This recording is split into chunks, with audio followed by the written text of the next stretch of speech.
Hello hello. ये जो public है ये सब जानती है, पब्लिक है ए बाबू, ये पब्लिक है पब्लिक।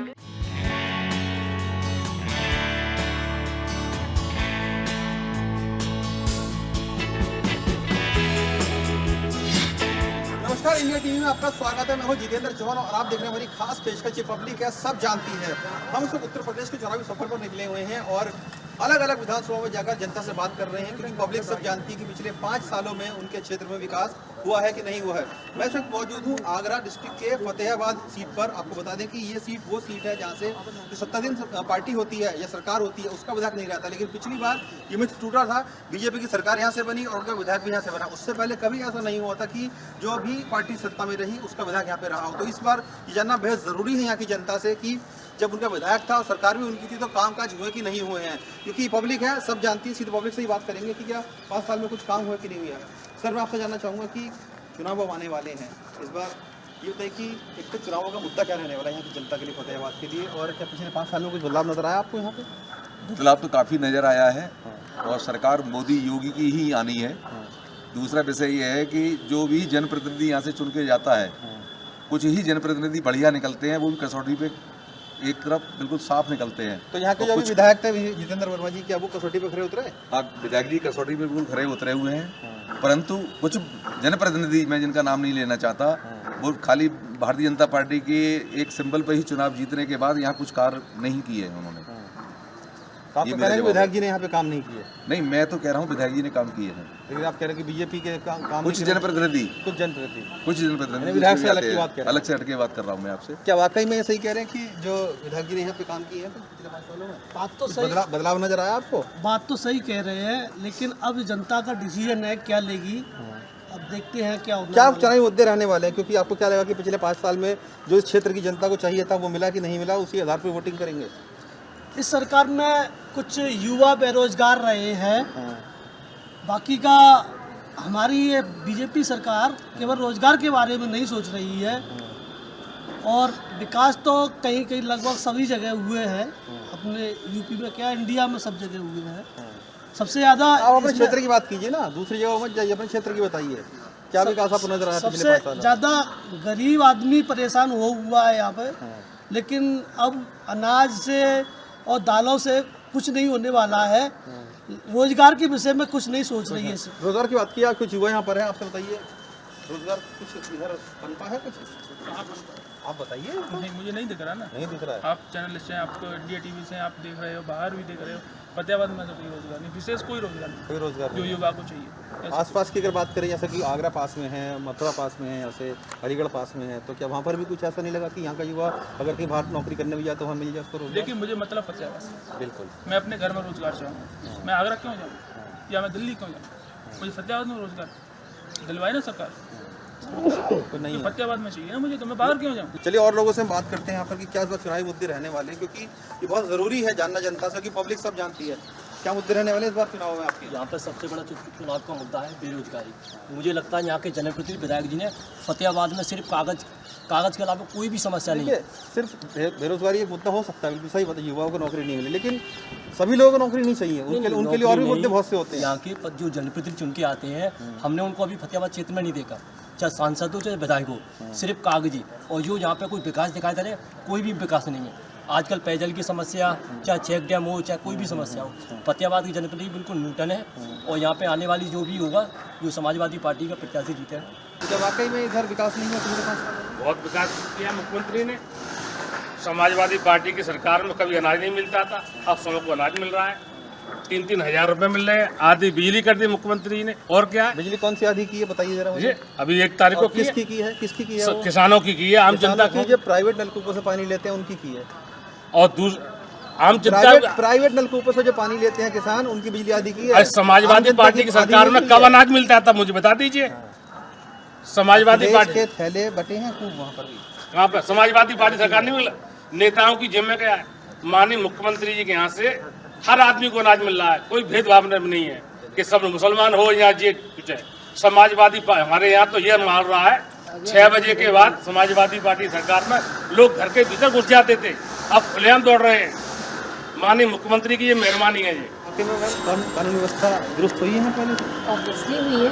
आप पहले निर्भया का केस देख लीजिए, उस समय उस टाइम किस तरीके का हुआ था, और उसके बाद अभी लेटेस्ट हैदराबाद में प्रियंका रेड्डी का केस यहाँ की हुआ बात जो कीजिए कि ना, शॉर्ट आउट हुआ। आप यहाँ की बात कीजिए, वहाँ मत जाइए, हैदराबाद यहाँ दिल्ली पे भी मत भैया जाइए। मेरा खुद का है कि एक ऐसी समस्या आई थी जिसके थ्रू मैंने महिला शक्ति जो योगी सरकार की तरफ से चलाया गया, मैंने वहाँ पर कॉल करके पुलिस को बोला, within 5 minutes police gate पर थी और उन्होंने प्रॉपर प्रॉब्लम को सॉल्व किया, चीज़ों को हैंडल किया कि किस तरह से हमें, और उन्होंने उसके बाद भी आश्वासन दिया कि हमारे देश में अगर लेडीज़ों को लेके कोई भी समस्या होगी तो वो लोग हमेशा मतलब हमारे साथ। आपका ये कहना है कि कानून व्यवस्था आपके हिसाब से ठीक है? हाँ जी, no अच्छा, ये problem। बताइए कि महिलाओं के लिए इस बार यहाँ पे क्या स्थानीय मुद्दे रहने वाले चुनाव में, खासतौर से कि हाँ महिलाओं के लिए ये होना चाहिए था, ये नहीं हुआ है, हुआ है तो अच्छा हुआ, किस तरीके से आप देखते हैं? सर, जैसा कि हम और आप सभी जानते हैं कि बहुत सारे लोग हमारे देश में भी हैं, और हम तो लोकल फतेहाबाद की बात करते हैं, तो यहाँ पर बहुत सारे इशू ऐसे हैं कि जो लोग कैपेबल है, मेरे हिसाब से अगर आप हाथ पैर आपके सही सलामत है तो आप कमा के खाने में सक्षम हो। लेकिन ये तो कह रहे हैं रोजगार तो यहाँ पे कुछ है ही नहीं, लोग कह रहे हैं यहाँ पे। नहीं, तो वही हमारी आने वाली सरकार से अपील है, और कि आप जो भी सरकार हमारी आती है, वैसे तो योगी जी और मोदी जी को कोई रोक नहीं सकता, लेकिन उनसे ये है कि थोड़ा सा इस चीज़ का सुधार करें, महिलाओं की से स्थिति सुधरे, जिससे कि वो महिलाओं को जो बाकी में निर्दयी है उनकी आप हेल्प करो, लेकिन जो निर्दयी नहीं है आप उनके लिए साधन उपलब्ध कराओ कि वो कमा के खा सके। हम उन्हें बुजुर्ग महिला भी यहाँ पर हैं। अम्मा, आपसे बात करूंगा मैं, ये बताओ, ये कह रही हैं कि राशन भी मिल गया और भी काफ़ी सुविधा मिली है, आपको लगता है मिली है सुविधाएं? मिली है। बाबा आप बताओ कि आप क्या करते हो? खेती करते हैं। खेती ठीक ठाक चल रही थी? खेती ठीक है। समझ क्या कहते हैं, ये कहते हैं जब मोदी जी ने गाय छोड़ी है, मोदी जी ने गाय छोड़ी, गाय तो गाँव में छोड़ी, मोदी जी तो हमारे रक्षा कर रहे हैं। इतनी गौशाला नहीं बनी है, किसान परेशान है कि गांव किसानों की जो फसल है वो खराब कर रही है पशु, आवारा पशु जो बन जाते हैं। नहीं, गौशाला तो बनी है, पर ये कर्मचारी है तो बीच में खा जाते हैं, नहीं बनेगी क्या कर। लेकिन किसान परेशान है, वो भी कह रहा है कि जो पशु होते हैं वो खेतों में चले जाते हैं, उनकी फसल खराब कर देते हैं। ये भी बहुत समस्या बहुत जगह से सुनने में आई है। हाँ, बात सही है, पर ये मोदी जी दोनों परेशान कर रहे हैं। मोदी जी ने नहीं छोड़ी है, वो तो उन्होंने एक स्कीम बना दी योगी जी ने, तो इसलिए गाय को अब क्या कहते हैं कहीं कटने नहीं जाती है। वैसे हमारे तो कहना ये है कि ऐसे देश में मुख्यमंत्री हुए हैं, ऐसा ना आज तक कोई हुआ, अच्छा, और ना है सकेगा योगी जी जैसा। हाँ। देखिए ये पब्लिक है, सब जानती है। इनका कहना है कि ऐसा मुख्यमंत्री पहले ना कभी हुआ है ना कभी आगे होगा। कुछ और लोगों से चर्चा करते हैं। आप बताइए, इधर खड़े हैं, क्या लगता है कि इस चुनाव मुद्दे रहने वाले हैं इधर के, खासतौर से फतेहाबाद की जनता के? देखिए, फतेहाबाद की जनता के लिए सबसे बढ़िया सवाल मुद्दे क्या हैं? ये थे जो बेरोजगार है, युवा है बेरोजगार पड़ा हुआ है, किसान है दुखी पड़ा हुआ है, डीएपी किसान को मिली नहीं, यूरिया किसान को मिल नहीं तो रहा। अच्छा ये चलिए, जब परेशानी हो गई, कुछ ऐसा 5 साल में आपको लगा कि हाँ कि हमारे क्षेत्र में अच्छा भी रहा? अच्छा तो हुआ है ना, बेरोजगारी मिली है लोगों को। वो तो समस्या होगी ना। इससे बढ़िया क्या अच्छा मिलेगा? तो समस्या शिक्षा होगी। मित्रों की नौकरी चली गई, इससे बढ़िया क्या मिलेगा? आपके लिए पिछले 5 साल में आपको कुछ काम नहीं हुआ इधर? काम तो दिख रहा है ना, तो वही पूछ रहा हूं काम तो आपसे। दिख रहा है ना। काम यही हुआ है कि बेरोजगारी पैदा कर दी, किसान को बेहाल कर दिया, जो तीनों कानून ला करके किसानों की शहादत वहाँ पर करा दी, ये अच्छा हुआ है ना। क्या वाकई में इधर इस क्षेत्र का किसान बहुत परेशान हो गया है? तो जब से योगी और मोदी की सरकार आई है, केंद्र में मोदी जी की और उत्तर प्रदेश में योगी जी की, न युवा परेशान है, न किसान परेशान है, न व्यापारी परेशान है, कोई भी परेशान नहीं। देखिए पब्लिक है, सब जानती अंदर है। 5 साल के अंदर एक महाशय ने बोला कि परेशानी बहुत ज्यादा है, लेकिन वहीं इनके साथ बगल में 5 खड़े साल हैं। के अंदर अगर ये उत्तर प्रदेश का जो कायाकल्प हुआ है, पिछले 15 साल के जो शासनकाल गया है, चाहे वो मायावती जी का लेकिन आपके बगल में ही ये खड़े हैं। ये अपना विचार है, ये अपना विचार है, मेरा अपना विचार है, कितने का पूछिए, मेरा ये अपना विचार है। 12.5 उत्तर प्रदेश के अंदर और फतेहाबाद के अंदर जितना विकास कार्य और जितना काम हुआ है योगी जी की सरकार में, आज चाहे वो किसान हो, चाहे व्यापारी हो, चाहे महिला हो, चाहे युवा हो, कोई भी हो, वो बड़े अच्छे ढंग से अपने व्यवसाय को कर रहा है, अपनी किसानी को कर रहा है, सब कुछ बहुत अच्छा चल रहा है। विकास नजर आ रहा है इधर कुछ? सर बहुत अच्छा विकास हुआ है। क्या हुआ है बताइए जरा, थोड़ा गिना दीजिए लोगों के, कह रहे कुछ हुआ नहीं है। देखो उत्तर प्रदेश में जगह जगह पहले कर्फ्यू लगे थे, वो बंद है बिल्कुल। और फतेहाबाद में काफ़ी अच्छा विकास हो रहा है, फुटपाथ भी बन रहे हैं और नाला भी बन रहा है। पानी की क्या व्यवस्था है यहाँ पे बताइए? पानी, बिजली पानी की बिजली पानी की व्यवस्था बढ़िया चल रही है, कोई शिकायत नहीं है, कोई शिकायत नहीं। बिजली आती है पूरी? पूरी तरह बिजली आ रही है। पीने का पानी भी खूब चल रहा है। खूब चल रहा है। हाँ, कोई दिक्कत नहीं है। कोई दिक्कत नहीं है। बिल्कुल कतई। देखिए, इनका कहना है कि यहाँ पर काम काफ़ी अच्छे हुए हैं, क्योंकि ये फतेहाबाद का जो इलाका है दरअसल एक तरफ यमुना है और एक तरफ गांडा नदी है, नदी के पास का ये इलाका है। ऐसे में निषाद जो समाज है वो भी है, वो निर्णायक वोटर होता है, साथ ही साथ जो और भी जाति के वोटर हैं वो डिसाइडिंग होते हैं, चाहे ठाकुरों की बात की जाए, ब्राह्मणों की बात की जाए। ये तीन वर्चस्व में यहाँ पर रहते हैं। कुछ और लोगों से बात करते हैं, महिलाएं और यहाँ पर आई हुई हैं, उनसे जानेंगे कि वाकई में जो जातिगत समीकरण है वही हावी रहते हैं, विकास हावी रहता है। ये बताइए मैम कि क्षेत्रों की बात की जाए उत्तर प्रदेश की खासतौर से, अक्सर देखने में आता है कि जातीय समीकरण बहुत हावी रहते हैं चुनावों में। क्या अभी भी वो चीज़ें चलती आ रही हैं या कुछ बदली हैं? पहले सिर्फ विकास मुद्दा रहता है लोगों के लिए? कुछ चीज़ें बदली भी हैं और कुछ चीज़ें अभी भी वही हैं। और मैं तो ये अपनी मेरी खुद की राय है, जो जातिवादी की राजनीति करते हैं वो कभी भी एक पारदर्शिता वाली एक न्यायपूर्ण सरकार कभी नहीं बना सकते हैं। तो इस तरह से समीकरण तो हैं थोड़े बहुत, ऐसा वो नहीं तो रहते हैं, है, और वो देखिए। हमेशा ही रहेंगे वो मतलब तो। लागू रहते ही हैं जी। तो कुछ बदलाव नजर आता है आपको इस क्षेत्र में पिछले कुछ दिनों में? हाँ, बदलाव तो है, लेकिन पूर्णता, क्योंकि यहाँ पे एक चीज़ मैंने जो देखी हुई है कि अनलिटरेसी बहुत ज़्यादा है, तो उसकी वजह से मतलब क्या बोलते हैं, यहाँ पे जो विकास होना चाहिए वो पूरी तरह से नहीं है। मतलब शिक्षा की व्यवस्था यहाँ पर उचित नहीं है? हाँ, उचित नहीं है। उसके हिसाब से जो योजनाएं हैं उनका डायरेक्ट जनता को लाभ नहीं मिल पा रहा है। बहुत सारी ऐसी चीज़ें हैं जो डायरेक्ट जनता तक नहीं पहुँच पा रही हैं। शिक्षा व्यवस्था उचित नहीं है यहाँ पे। कुछ युवा हैं, उनसे बात करें शिक्षा व्यवस्था को लेकर कि क्या वाकई में शिक्षा व्यवस्था अच्छी नहीं है इधर? जैसे कि मैडम बता रही हैं शिक्षा व्यवस्था अच्छी नहीं है, आप युवा हैं, क्या पढ़ते हैं, क्या करते हैं? ये पढ़ते हैं। तो यहाँ पर शिक्षा व्यवस्था का क्या हाल है? स्कूल भी एक हमारा इधर है, फतेहाबाद का पूर्व माध्यमिक विद्यालय, हालत उसकी दिख रही है। और बेसिक शिक्षा की अगर बात की जाए तो किस तरह का इधर व्यवस्था है? शिक्षा की जो यहाँ हालत है वो बहुत दयनीय है। बच्चों को पढ़ने के लिए अपने ज़िले से बाहर जाना पड़ता है।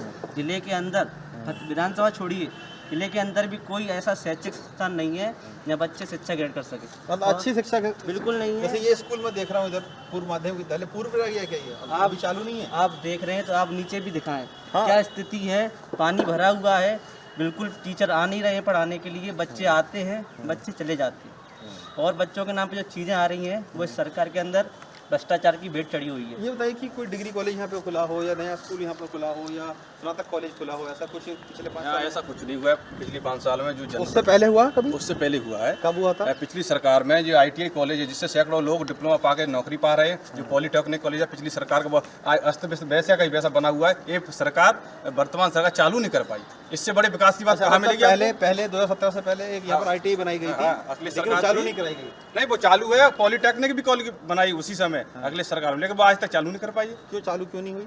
क्या पता, ये इनका विकास दिखता है ना। क्या वर्तमान में पॉलिटेक्निक चालू नहीं हुई वहाँ पे? नहीं, पॉलिटेक्निक चालू नहीं हुई है। जब अखिलेश जी ने उसका जब उद्घाटन शिलान्यास किया था, उसे बनाया था, लेकिन तब तक सरकार बदल तैयार गई। बनी हुई है यहाँ पे? हाँ, पूरी तरीके से तैयार बनी हुई है। उसी के बगल में अब गौशाला और खोल दी है। गौशालाओं की स्थिति भी ये हो गई है कि जितने भी जो नंदी हैं वहाँ ना तो अभी तक ये व्यवस्थाएं हुई, मरणासन स्थितियों में गाय पड़ी हैं, उनके लिए खाने की आवारा पशु बहुत ज्यादा परेशान हैं। आवारा पशुओं की समस्या गाँव में बहुत देखिए, है। इनका कहना है कि अखिलेश सरकार में यहाँ पर एक ITI बनाई गई थी और क्योंकि सरकार बदल गई उसके बाद से इनका कहना है कि उस ITI में कुछ काम नहीं किया गया है। कोई ज़्यादा वहाँ पर ना तो टीचर आए हैं ना कुछ और आए। और कुछ लोगों से बात करते हैं। आप बताइए कि चुनाव में इस बार आपके क्या मुद्दा रहने वाला है? क्या बीजेपी वापस आएगी या कुछ अलग देखने में आएगा? वो हम किसान हैं, किसान की कई एक समस्या होती है। बिल्कुल। जैसे अभी आलू चल रहा है, किसान का 1 महीने बाद आलू नहीं चलेगा, तो मार्केट में यहाँ कट्टे लेने आएंगे तो हमें 50 रुपये का मिलेगा।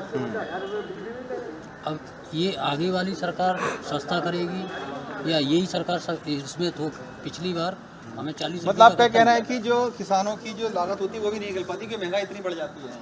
एमएसपी अगर तय हो जाएगी तो किसानों को फायदा हो जाएगा?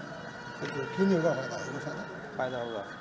तो जैसे कह रहे हैं कि आलू की फसल की कीमत तक नहीं निकल पाती, कट्टा अगर ले जाए तो 50 रुपये का मिलता है। हाँ, सही है। जब निकल नहीं पाएगी जब तो कहेगा आदमी झूठी झूठ कहेगा, जब निकलेगी तो कहेगा कि मुझे फायदा हो।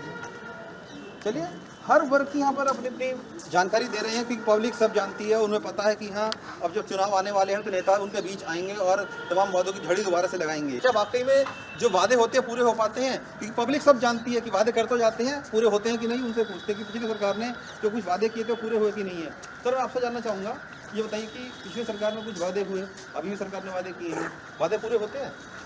कभी पूरे ना है साहब, कभी पूरे ना हो रहे? बिल्कुल नहीं। सबसे बड़ी बात ये है, जो भाई साहब सवाल कह रहे थे कि वो अनाज फ्री मिल रहा हो, 1000 रुपया सिलेंडर हो, पहले 400 को आओ तो 600 रुपया कितना अनाज आ गया बताइए आप। 600 रुपये हर महीने जा रहे हैं हमारे, ज़्यादा चालान हो रहे हैं रोज़ पर रोज़, उन पर तो कोई शिकंजा ही नहीं है। और बिजली की तो पूछो ही मत ही। लेकिन अब हम छोटे हैं बिल्कुल, ये समझ लो मजदूर लेवल के, अब 1000 रुपये हमारे लिए कितनी बड़ी बात होगी। सही बात है, इन पर तो कोई फर्क है नहीं है।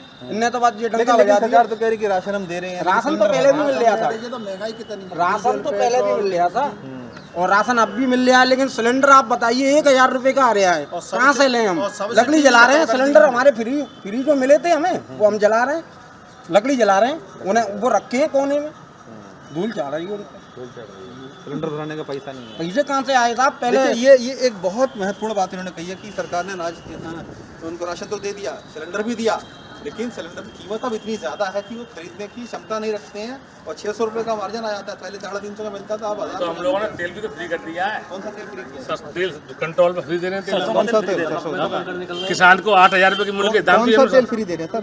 रिफंड दे रहे हैं सूरजमुखी का। किससे जलाएंगे वो? बनाएंगे किसमें? अरे